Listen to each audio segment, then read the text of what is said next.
All right, hi everyone, and welcome back. So today's the last day that we're going to spend on this unit on ethical responsibility and climate change.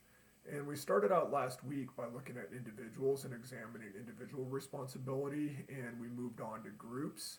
And today we're still talking about groups on a very large level on the national and international scale. So the first couple authors that we read, there was some disagreement as to what extent individuals are responsible for acting unilaterally. That is, whether they or not they should act without regard for what others are doing. Now, like I said, there's some disagreement about that, but one thing that all four authors in this unit agree on is that we are responsible for taking collective action. That is, we need to get ourselves organized and we need to do something as a collective group, right? Because that's really the only way that we're going to do anything about this. But there's a question, especially on an international scale, what that kind of action should look like. And these questions are not only practical in nature, what's going to work, they're also ethical in nature.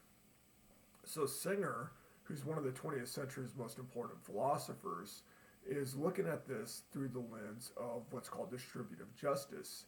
Distributive justice is the branch of philosophical ethics that has to do with, to put it simply, the distribution of stuff, who gets what. And usually we're talking about something like wealth or resources, but we can also talk about responsibilities. Who gets the responsibilities?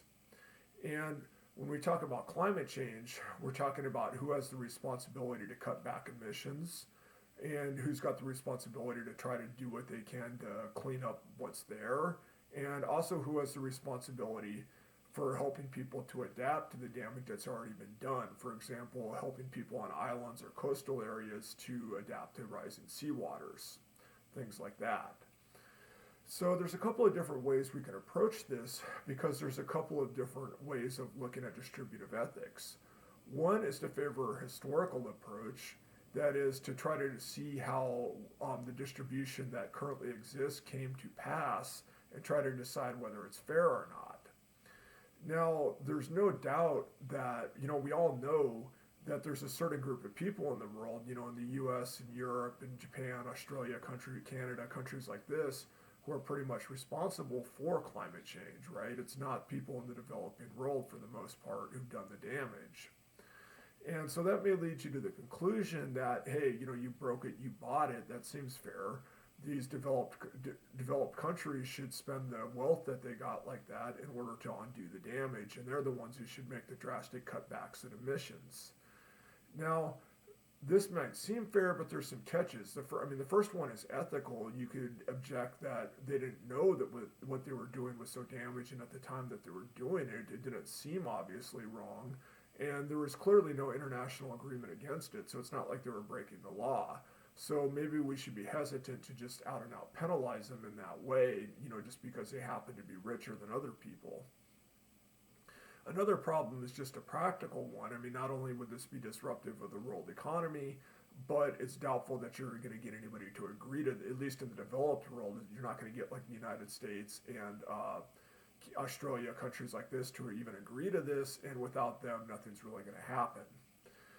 So, on the other hand, a different approach to distributive justice is to just wipe the slate clean and look at the way things are and try to decide whether or not the pattern of distribution is one that you call fair or not.